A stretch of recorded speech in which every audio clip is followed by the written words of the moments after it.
Welcome to Oxford News This Week. I'm Elgin Nichols. And I'm Terry Stiles. And coming up in this week's local news, are Oxford Village water and sewer rates about to go up? And a local disagreement results in a fist fight. Stay tuned and learn more about these stories and others. The Oxford News begins right now.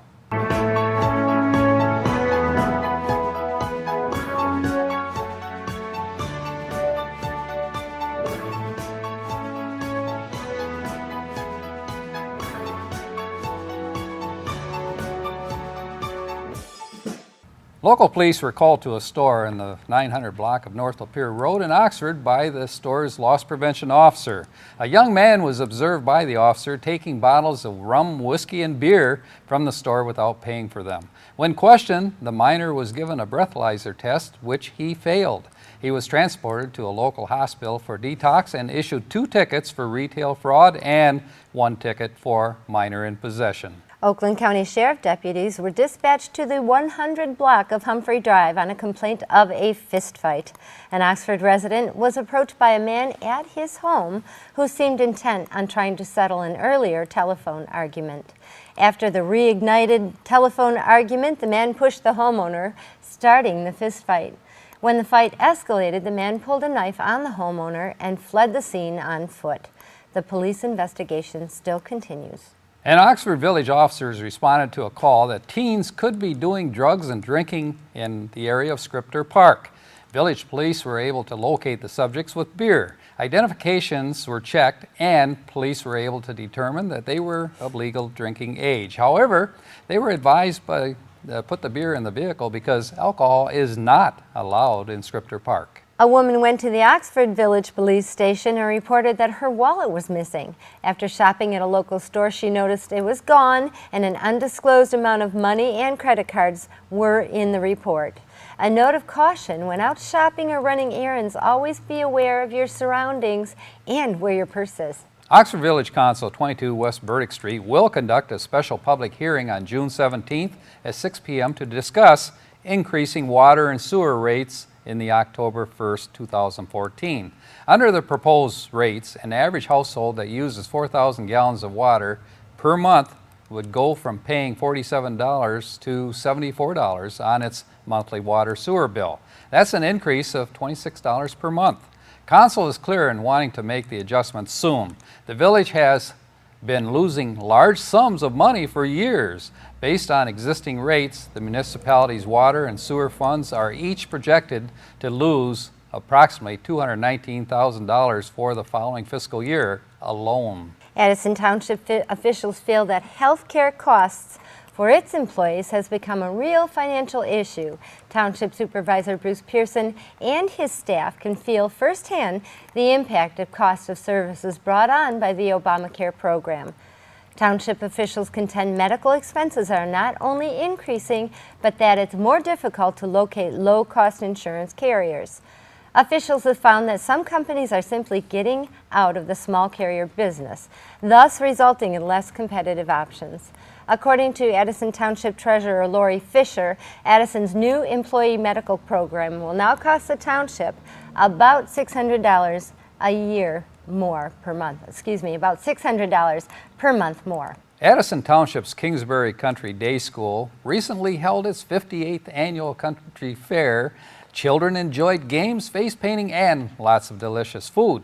They saw and touched animals, some strange looking, like this one with Little Ortonville resident 20-month-old Lucy Thompson. She could be thinking, this camel thing, what does it do? The only thing this 2-year-old lab mix needs is a loving place to call home for the rest of her life. As a puppy, Layla was thrown from a moving vehicle, and the impact resulted in her front left leg having to be amputated. Layla is a medium-sized dog weighing 35 to 40 pounds, and she is well behaved. She loves to cuddle and gets along well with kids and other dogs. She can be found at the Canine Stray Rescue League down on Metamora Road in Oxford. And if you'd like to provide a loving home for Layla or one of the many loving pets that they have waiting for a family to adopt them, call the Canine Stray Rescue League at 248-628-0435, and they are at 2120 Metamora Road in Oxford. Well, what do you think about that doggy, huh? That's a subject after my own heart. Those sweet little dogs. I just can't even believe somebody could throw a puppy out the window of a moving vehicle. And I can't say enough for Canine Stray Rescue League. Those people are something else. I do know that they rescue, I think, kittens also. Would you like a kitten? No, thank you. I'm not a cat person Okay. or a cat woman. Well, if somebody out there would like to have a real good pet, I think Yeah. this would be a great pet for you. Yeah. Very docile, friendly with children. Doesn't eat mailmen, so that's a good thing. And a lot can be said for her spirit. You know, she still loves people after what happened to her. So give them a call. If you're looking for a dog, don't go buy one at a pet store. Canine Stray Rescue has anything you need. Most of the time, it's all big dogs, but they have little ones there too. They do. Yep. And there's lots of people I know that have stopped by and adopted one of these little Pick critters. one up. Yeah, I'm one of them. I've got a couple of them from there. And that's it for Oxford News this week. If you'd like to learn more about these stories and others, stop by any of our local stores and pick up a copy of the Oxford Leader newspaper. And coming up next on OCTV, more news. Join Oxford Local Sports with Andy Curtis, Oxford School News with John Oetjens, and join Dave Kenny with his Auto Talk and Science in the News. That's it for Oxford News this week. I'm Terry Stiles. And I'm Elgin Nichols. Remember, always to be friends with your neighbors and Be have a good kind day. to them too. Be kind too.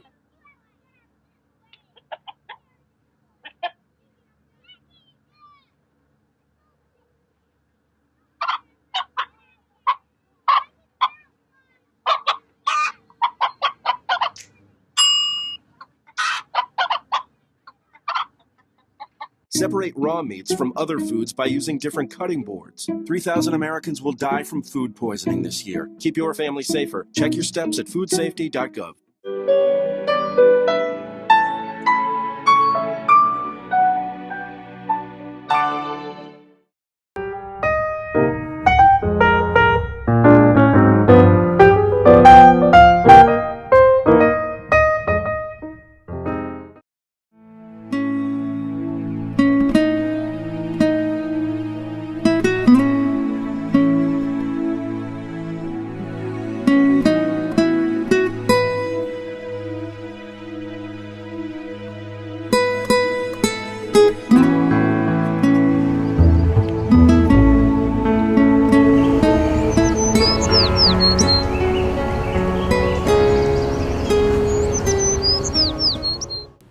Welcome to this edition of Auto Talk. I'm Dave Kenny, and these stories are taken from the publication Automotive News.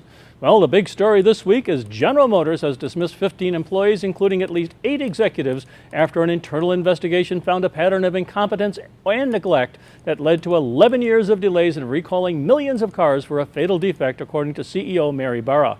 Barra promised that the company would address future safety issues far differently, warning employees that failing to report risk would make them part of the problem, and even inviting them to contact her directly if they couldn't get potential defects addressed themselves.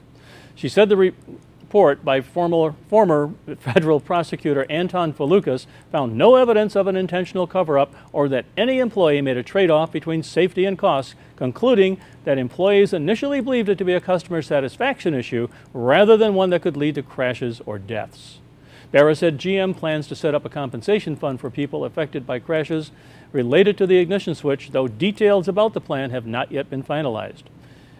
President Dan Ammon said victims of the families of those killed could opt out of the fund and choose to pursue a traditional lawsuit, but that they would have exactly the same legal rights they do today. That means GM could assert in court that it is not liable for pre-bankruptcy crashes.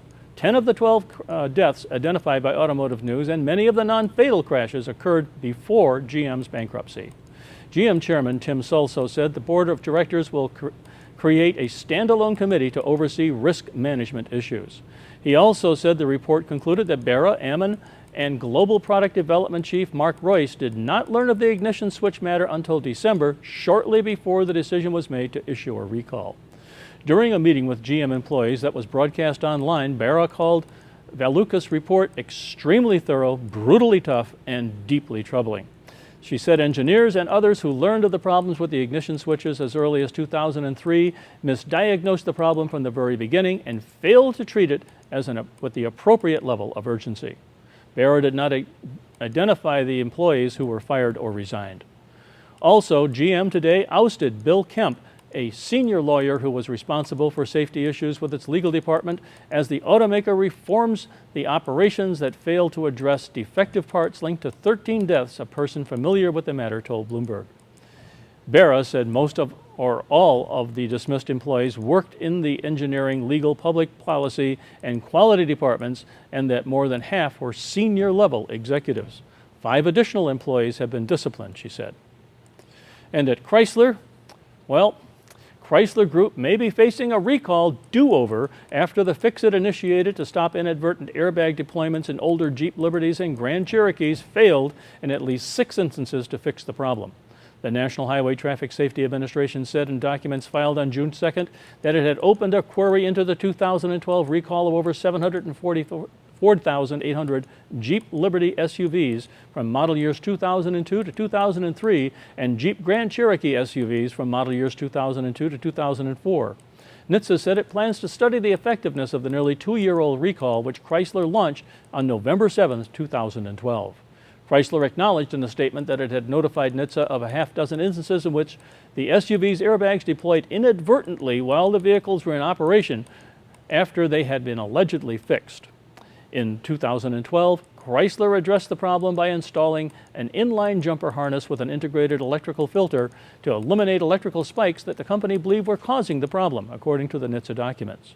The safety agency had previously opened the investigation of the issue in October of 2011 and 3 months later upgraded the probe. In the latest 6 cases in NHTSA documents, no crashes were reported, but injuries consisting of cuts and burns were alleged. The probe found 215 cases of inadvertent airbag deployments that resulted in 81 minor injuries in the United States, but no crashes. Well, that's all for this edition of Auto Talk. I'm Dave Kenny, and as always, may the wind be at your back as you cruise down life's highways. Stay tuned to Oxford Community Television, and we'll be right back.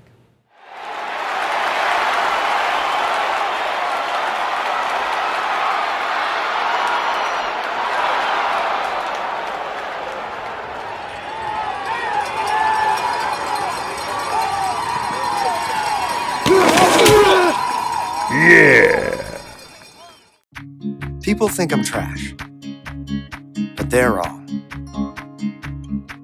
Today I'm just an aluminum can, but one day I could be a stadium. 4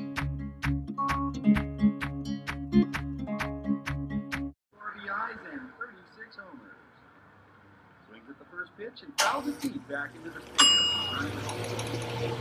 stands. Chill raw and prepared foods promptly. 1 in 6 Americans will get sick from food poisoning this year. Check your steps at foodsafety.gov. On out for Friday night fish at the Oxford American Legion Hall. It's delicious. We love the Legion. They have great fish and good family fun. American Legion fish fry. It's awesome. And the drinks are good. The food is good. The service is awesome.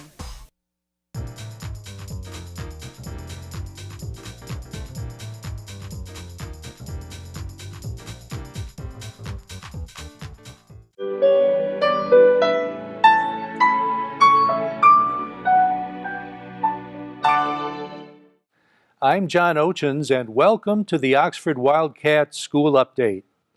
A Special Olympics victory and more graduations in the news this week. Teachers Julie Koester and Lindsay Long took 8 Special Olympic swimmers to Central Michigan University. These kids were afraid of the water a couple of years ago. Some didn't even want to be near a pool. These kids took 16 medals in all, including 7 golds, 3 silvers, and 6 bronze. We spoke with teachers Lori Lavins and Lindsay Long. So we have been training for approximately 2 years, swimming on 3 to 4 times a week during adaptive phys ed class. And we started off with fear of the water, fear of just even being on the pool deck, and now there are swimming laps just like anyone else has learned to swim in their life. So we have created an amazing group of athletes that love to swim, that just beg to learn more and do better every day, and they're no different than anyone else out there on any other swim team. So it's been phenomenal for them to have this experience. That was Lindsay Long. 2 graduation exercises in Oxford this week. The first was Oxford Bridges High School. This is an alternative high school located in the middle school building. 19 students got their diploma, some having college plans. Principal Aletha Van Loozen talked about one of her success stories. At the beginning of this year, our first speaker's focus seemed to be on everything but school. I talked to him about, I don't know, a bazillion times, and people would tell me, that's just Antonio. As the year progressed, and graduation became further away, he took the future into his own hands. At this time, I'm pleased to introduce Antonio Negron. Antonio Negron spoke of his journey at Bridges. I came to Bridges because I just couldn't keep up in the high school. It was too fast-paced for me. I'll just say coming to Bridges was the best choice. If I wouldn't have come to Bridges, I don't know where I'd be. Teachers took time to actually explain the material until we all understood. They actually cared whether or not we passed our classes, and they put up with me. Antonio's story is similar to many there. According to Van Loozen, Bridges seems to be on solid ground compared to a year ago when she took over. But she says with state budget cuts, who knows what lay ahead. These are usually the first programs to be affected. The Oxford Virtual Academy had their graduation at Boulder Point this week. 29 students picked up their diploma, including Abigail Cronenberg, who was the first from the OVA to win an appointment to West Point. We spoke with her after the ceremony. I was thinking about Service Academy after the summer of my first year of high school, and I started thinking about going to West Point a little over a year ago, actually. I'll be serving for 5 years afterwards, and I'm considering a career serving after those 5 years. That'll be about 10 years from now, so I still have a long time to know what I'm going to be doing. I think all that good news calls for a cheer, don't you? So let's revisit those Special Olympians from earlier in the news.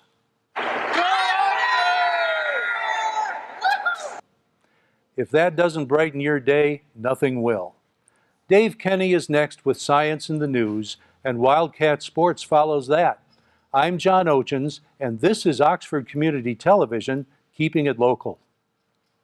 You're watching OCTV, Oxford Community Television, serving Oxford, Addison Township, and the village of Leonard. Okay, well, remember last week when you hit Vinny in the head with the shovel? I do not recall that. Of course not. Well, it was too graphic for the kids, so I'm going to have to block you. You know, I got to make this up. That's really not. This is Vinny's watch.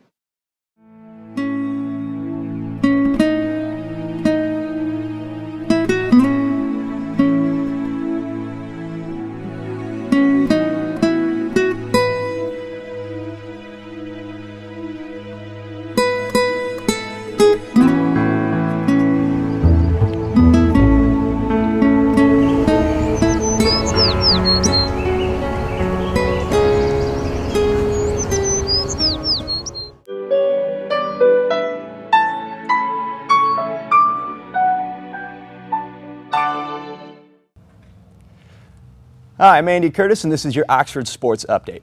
So, closing pitching for the Tigers continues to be a problem as they lost their final game in the weekend series with the Boston Red Sox on Sunday night.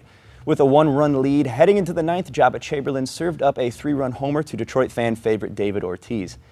Now, the loss is actually the first of the season against the Red Sox, but is still a bitter pill to swallow following only 4 wins in their last 17 games. Now, I guess before we get too doom and gloom on this season, it is important to remember that the Tigers are still in first place in the Central, but are only 3 games up on recently hot Cleveland. Hopefully they'll cover some ground and get back to their large first place lead they enjoyed a few months ago as they play the next 14 games against Central Division rivals, starting with a 4-game road trip against Chicago tonight. One player in the Old English D that should play a big part in doing this is former Cy Young winner Max Scherzer, who, if you remember, in the offseason turned down a reported $144 million contract extension offered by the Tigers. Well, now he's looking to cover his decision by recently taking out a hefty insurance policy to cover his arm in case of injury. Now, this is really no surprise with the recent increase in pitcher Tommy John surgeries this season, and Scherzer looking to be called on to start over 33 times and play over 200 innings this regular season, with the possibility of a deeper playoff run. Now, horse racing has been popular again for a few months, following California Chrome's victories at the Kentucky Derby and Preakness. The feel-good tale didn't have the storybook ending everyone hoped, though, as the Chestnut Colt failed to win the Belmont this past weekend and become the first Triple Crown champ in 36 years.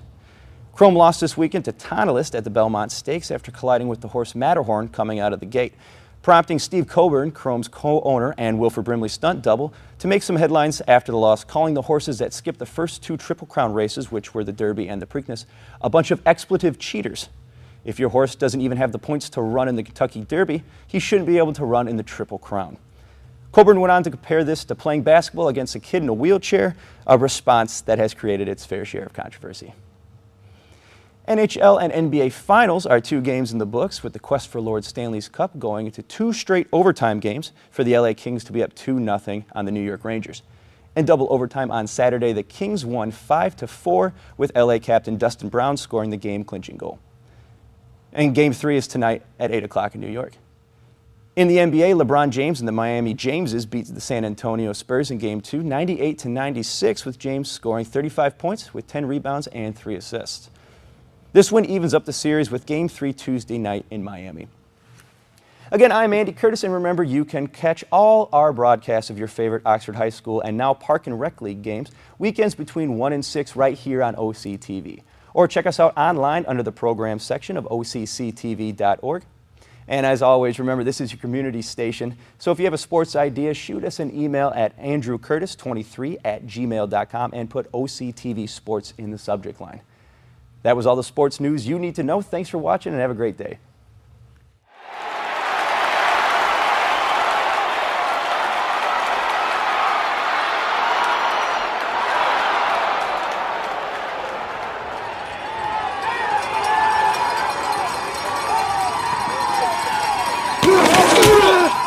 Yeah!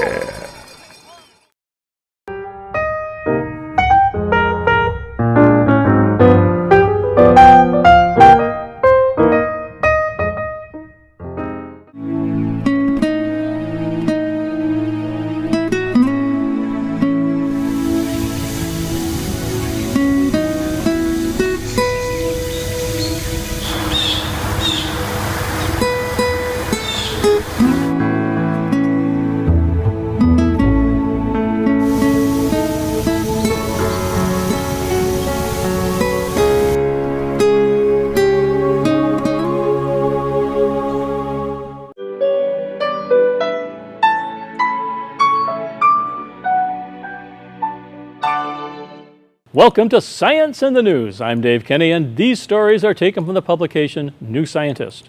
In our first story, advanced melanoma, the most serious form of skin cancer, may be on the run. Of 17 patients receiving a mixture of the drugs nivolumab and ipilimumab, 16 were alive after 1 year and 15 were still alive after 2. In addition, 69% of 411 patients receiving a drug called MK-3475 were alive after 1 year, according to the American Society of Clinical Oncology. As a reference, only half of patients receiving standard chemotherapy survive 1 year. And in school, it's a nationwide food fight. First Lady Michelle Obama, the outspoken champion of healthy eating in the U.S., is taking on the Republicans in Congress who want to roll back standards for school meals. Republicans argue that healthy meals are too costly and the fruit and vegetables that children refuse to eat ends up being scrapped. The new look lunches were introduced in 2012 as part of a national campaign, but media reports last week suggested that kids are rejecting them. And it's a serious issue. Around 13% of U.S. children are now clinically obese, according to an analysis of a World Health Organization study. This could reduce the nation's average life expectancy.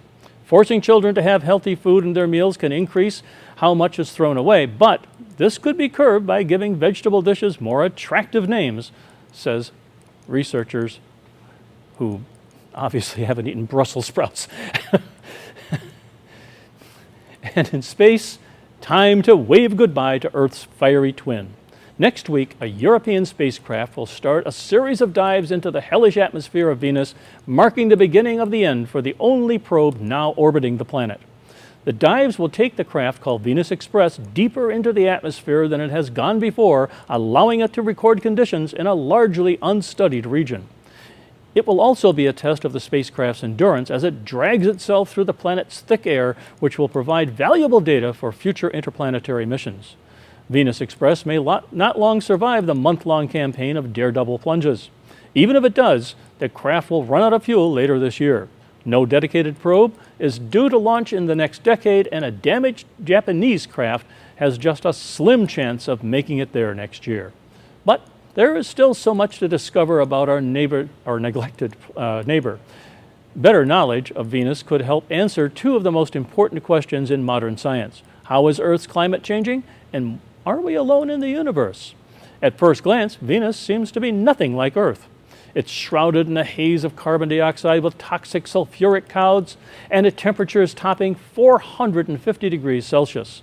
Its surface is bone dry and the air pressure is high enough to rupture the hull of a submarine. However, Venus is almost exactly the same size and mass as Earth and is made from similar materials. It is thought to have started out with a water-rich atmosphere like Earth's, which may even have made the surface briefly habitable. But Venus is closer to the Sun and lacks a global magnetic field, which is what protects Earth from our star's harshest rays. Without this shield, young Venus was blasted by radiation that boiled away most of the water in its air, leaving dense carbon dioxide and triggering a runaway greenhouse effect. For its swan song, Venus Express will perform aerobraking, a way to reduce the speed of the spacecraft and so reduce its altitude. This lets an orbiting probe get much closer to a planet's surface and study it in greater detail. On June 18th, Venus Express will take its first dip into the clouds, where it will record the effects of friction from the atmosphere. During a series of these dives until July 11th, it will also take readings on the atmosphere's density and composition. If Venus Express survives the ordeal, the plan is to take the probe back into the higher orbit and continue observations until its fuel runs out.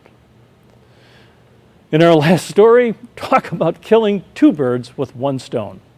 Every year, we ditch millions of tons of chicken feathers and pump climate-altering carbon dioxide into the air.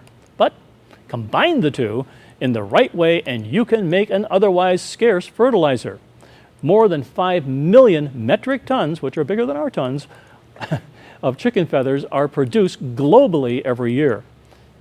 Most get thrown into landfills where they can set for decades without breaking down. Now, scientists in China have found a use for them. Heat chicken feathers to 600 degrees Celsius for 3 hours in CO2, and two useful substances form. One is ammonium glycarbonate, a fertilizer and food additive. But even better, warm this substance to 60 degrees Celsius and it releases ammonia, an ingredient in urea, a superior fertilizer. Currently, 2% of the world's energy is consumed making ammonia using the energy-intensive Haber process. The lead scientist in China says that getting urea from chicken feathers instead could save some of this energy. The second product is carbon microspheres, which they found can make a water-resistant coating. And alternately, adding a catalyst turns them into carbon nanotubes, which have been used in everything from solar cells to biosensors. So there is a life after, well, for chickens. Well, that's it for this edition of Science in the News. I'm Dave Kenny. Stay tuned to Oxford Community Television, and we'll be right back after this.